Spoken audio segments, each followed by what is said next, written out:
Hey guys, এটা কি বলুন তো? এটা হচ্ছে লটকন মাখা। তো কালকে রাতে বাবা লটকন এনেছিল।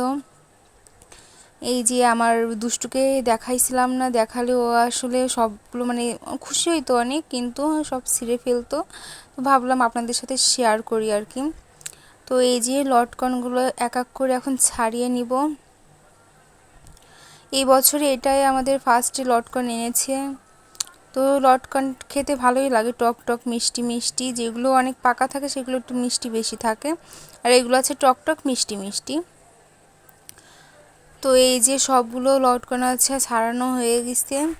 এখন একটা ঝাল পুড়িয়ে নিয়েছি, আর এখানে পরিমাণ মতো মশলা দিয়ে দিব।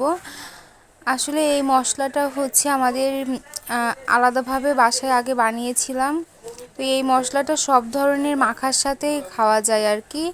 এই মশলাটা তোমাদের সাথে আর একদিন শেয়ার করব। এখন এর মধ্যে পরিমাণ মতো চিনি দিয়ে দিব। চিনি দেওয়া হয়ে গেলে তিনটা জিনিস খুব ভালোভাবে মাখিয়ে নিব। তো গাইস, তোমরা সবাই কেমন আছো? আশা করি তোমরা সবাই ভালো আছো। তোমাদের ভালোবাসায় আমিও অনেক ভালো আছি। তো তোমরা কে কে লটকন খেতে পছন্দ করো অবশ্যই কমেন্টে জানিও। যারা যারা আমার মতো লটকন মাখিয়ে খেতে পছন্দ করো তারাও অবশ্যই কমেন্টে জানিও। আর যারা এখনও লটকন মাখা খাওনি অবশ্যই ট্রাই করে বলবে তোমাদের কেমন লাগে। আমার কাছে তো খুবই ভালো লাগে। আসলে আমি টক খেতে খুবই পছন্দ করি।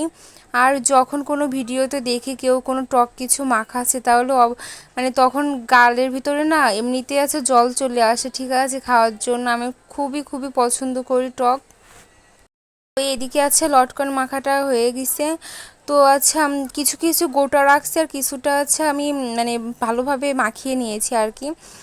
তো তোমরা অবশ্যই কমেন্টে জানিও তোমাদের কার কেমন লাগে। আমার কাছে খুবই ভালো লাগে।